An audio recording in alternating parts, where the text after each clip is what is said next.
French court found guilty on Wednesday 14 accomplices of the French militants behind the January 2015 attacks on the Charlie Hebdo satirical magazine and a Jewish supermarket in Paris. The accomplices were found guilty on different charges, ranging from membership of a criminal network to complicity of the attacks. Terrorism-related charges were dropped for several of the defendants who were found guilty of lesser crimes. News that several COVID-19 vaccines are passing advanced trials and getting licensed for use has been met with relief and jubilation.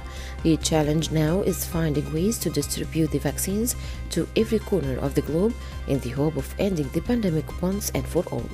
Emirates, the Arab world's biggest commercial carrier, have teamed up with logistics firm DHL to launch a massive vaccine delivery effort before the year is out. The UN's humanitarian chief, Mark Lowcock, has once again sounded the alarm over the precarious conditions the Syrian people are living in while they prepare to face another harsh winter. As the 10th anniversary approaches of the start of the civil war in March 2011, hostilities have continued to range in the northern Syria in recent weeks, putting civilians at risk. Lowcock told the Security Council that millions of Syrians have been displaced and impoverished and are suffering from trauma and deep personal loss. World powers that are part of a landmark 2015 nuclear deal with Iran have urged Tehran to roll back violations of the accord and return to full compliance during a virtual meeting in Vienna.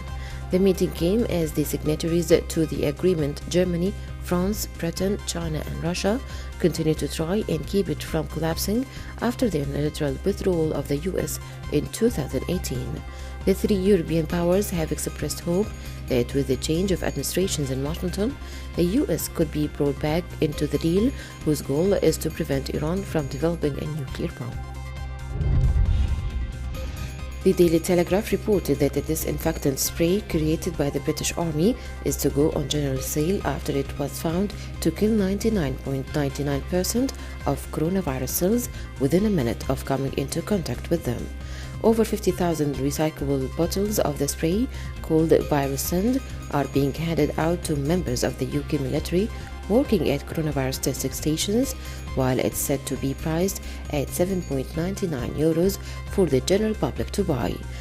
Developed using army and government grant funds, it uses compressed air rather than flammable pool-welded gas.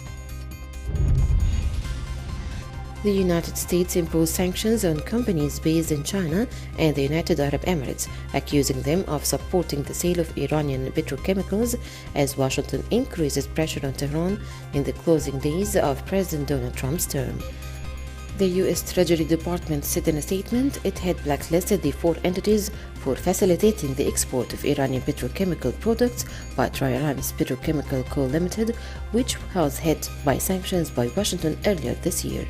The action comes as the Trump administration has imposed sanctions on a near-daily basis over the past several weeks, many targeted at Iran.